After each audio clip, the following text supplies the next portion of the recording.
ازيكم جميعا. النهارده هنرسم ستيب باي ستيب الصورة اللي انتوا شايفينها دي. هنعرف ازاي نطلع الالوان. اللي ممكن نعمله هنا ممكن يتعمل في اي برنامج رسم مش شرط بروكريت. خلينا الاول بروكريت فيه ميزة انك ممكن تجيبي الالوان كلها من الصورة. يعني هعمل الصورة دي، بختار الالوان اللي فيها بتطلع بالشكل اللي انتوا شايفين ده. مجرد ما بدوس علامة البلس بختار نيو فروم فوتو واختار الصورة، بيطلع لي كل الالوان اللي موجودة في الصورة.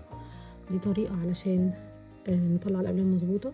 وفي طريقة تانية هوريها لكم واحنا شغالين. بس دلوقتي هنجيب قلم مناسب للسكتشنج عشان نسكتش الشكل اللي قدامنا.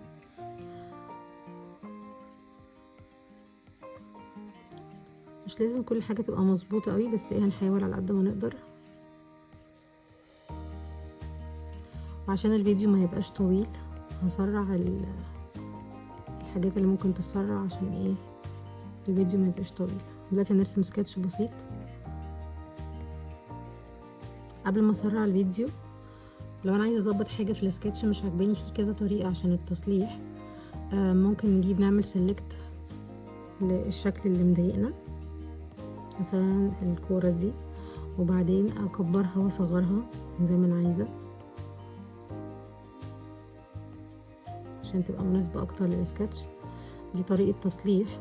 وفي طريقه تانية الليكويفاي تول من الماجيك واند دي. بنختار من الليسته ليكويفاي تول ونبدا ان احنا نكبر الشكل او نصغره زي ما احنا عايزين.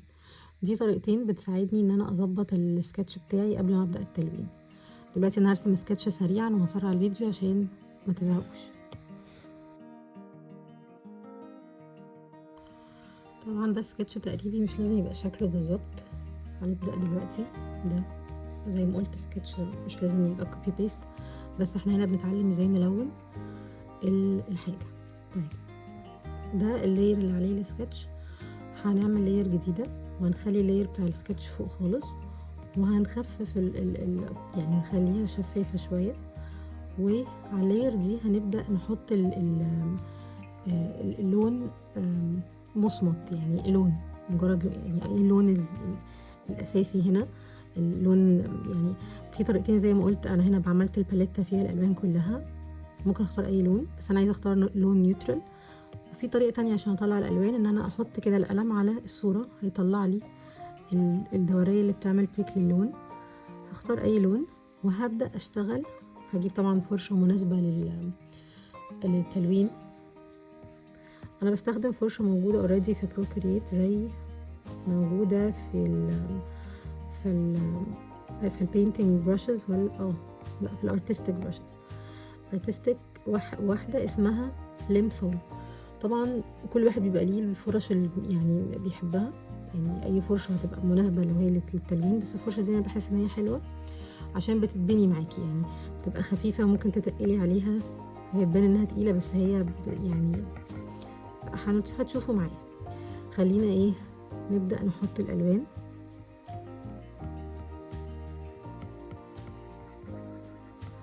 انا هنا هلون كله. انا طبعا مش شايفه بس السكتش بتاعي موجود وهو اللي اللي مبين لي التحديد بتاعي. هصغر بس الفرشه شويه. طبعا في فيديو كنت شارحه فيه بالظبط البرنامج.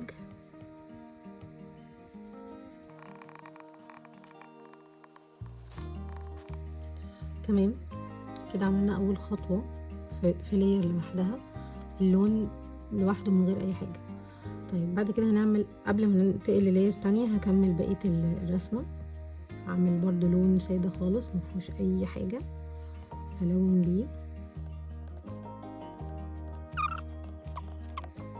دي كده اللاير زي ما انتم شايفين فيها الوان ما فيهاش اي حاجه، لون واحد موحد لكل حاجه. هنجيب لاير جديده وفوقيها هنعمل زي ما عملنا فيديوهات قبل كده كليبنج ماسك، بس انا مش هعمل هنا دلوقتي كده عشان اللون مش عاجبني قوي، فهنخلينا زي ما احنا كده.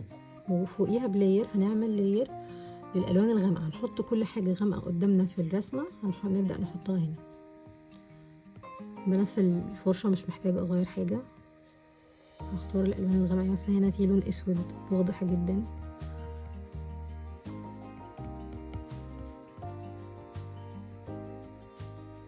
كده كده هيتم الدمج في الاخر فما نقلقش. هنسيح الالوان دي كلها على بعض. اوكي،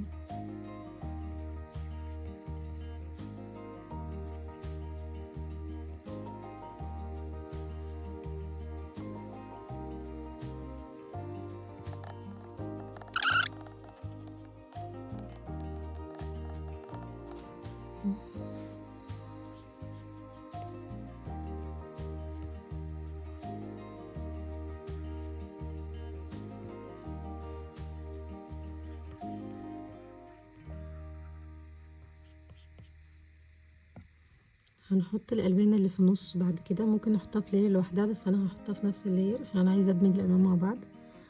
فهنحط لون، احنا كان اغمق لون ده معانا، فهنجيب لون، هندور واحنا بنشتغل على لون افتح شويه ونبدا نحطه. انا عندي في الحته دي باينه قوي. الفكره انك تعودوا عينيكوا ان انتوا اللون اللي شايفينه تحطوه.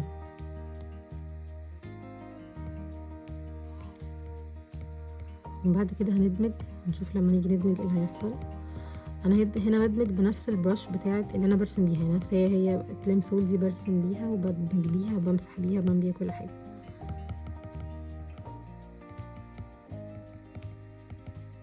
هربط حاجه بس بالليكويفاي تول شيب.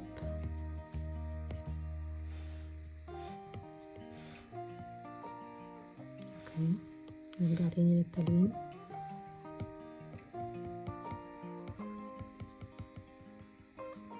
انا هنا بسيح بالسموتش تول، هنحط الوان اكتر من اللي انتي شايفاه نحطه.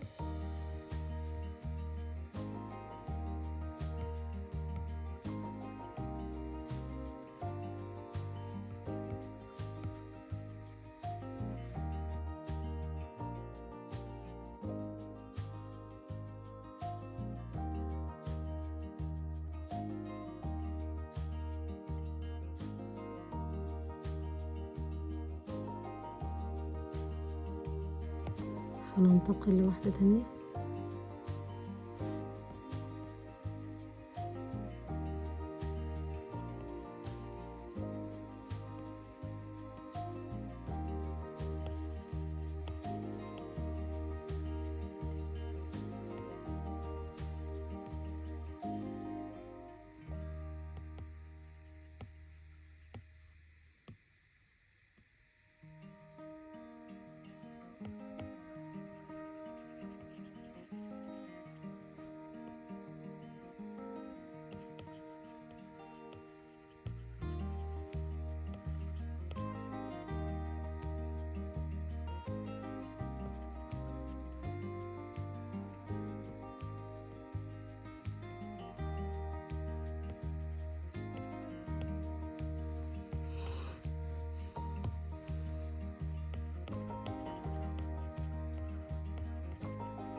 ساعات عشان اخلي السمادجنج اسهل بقوم دمجة اللاير بتاعت اللون الواحد واللاير التانية بدمجهم مع بعض وبشتغل عادي، عشان لو عايزة حابة ان انا اغير في شيب حاجة او ان انا اخليها امسح حاجة زيادة مقعدش اتنقل بين لاير والتانية.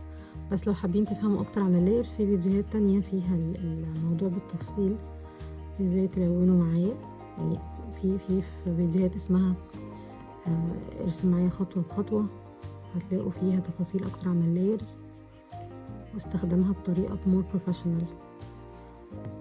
خلينا حاليا نرسم ونenjoy البروسيس من غير تفكير كتير.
طبعا الرسمة ممكن تبقى احسن من كده بكتير وفيها تفاصيل اكتر، كل ما بتشتغلي فيها كل ما بتطلع تفاصيل احسن وكل ما يبقى شكلها احسن.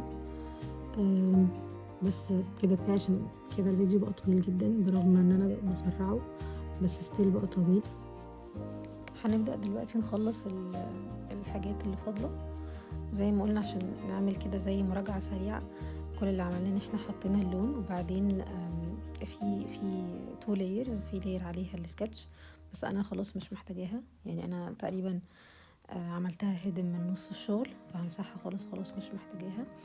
وعملت الشغل كله على لاير، انا بس كنت بوريكم طريقة الدمج والتلوين. طبعا ممكن تعملوها على كذا لاير، ممكن تحطوا كل لون لوحده، بس عشان ادمج كويس حطيتهم على لاير واحدة. هنبدأ نظبط بقى الحاجات اللي فاضلة.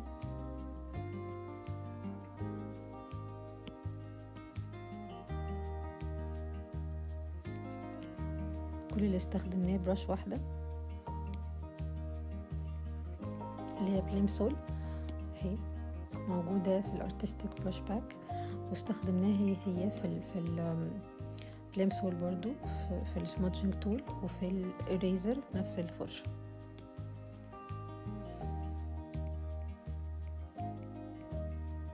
انا هنا بحط اللون وبعدين بجيب السمودج تول اهو كده، بعد ما خلصت التلوين بجيب السمودج تول وابدأ اسيح اللون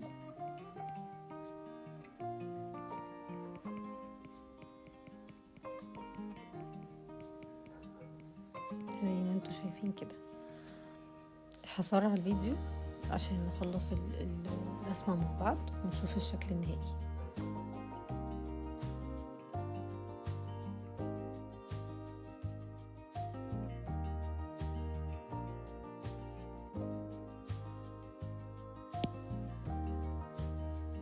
طبعا ممكن يبقى فيه تفاصيل اكتر بكتير نحطها في الرسمة، كل ما نشتغل كل ما نزود التفاصيل وكل ما نعمل شغل احسن، بس عشان وقت الفيديو خلينا نقفل على كده، نزود بس حاجة بسيطة.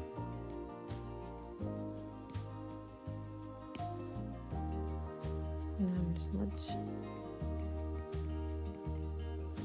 طيب كده عشان نرجع اخر حاجة، حطينا اللون حطينا عليه لاير تانية عشان نحط الالوان الغامقة والفاتحة واللي في النص، وبعدين دمجناهم ببعض بالسمادجنج تول. ولو حابين نغير حاجة في الشيب او نظبط حاجة بنستخدم حاجتين، يا اما الليكويفاي تول اللي تحت دي هنا اهي ليكويفاي، عايزة اغير شكل شيب معين بس لو زقتها شكلها هيتغير خالص. بصوا تعمل ازاي، هعمل بس اندو بس هي فكرة انك ممكن تغيري وتظبطي حاجات بالليكويفاي تول، اي حاجة مش عاجباكي. تمام تمام. وفي مرحلة السكتش كنا بنصلح بالسلكشن تول، عملناها في اول الفيديو. لو الفيديو عجبكم اعملوا لايك وسبسكرايب، وقولوا لي في الكومنتات لو انتوا حابين الطريقة دي او لو حابين فيديوهات اطول فيها تفاصيل اكتر، برضو ممكن نعمل كده. بس وممكن نقسم الرسمة على كذا بارت. يا ريت تقولي لي رأيكم في الكومنتات، وشكرا جدا على وقتكم. مع السلامة.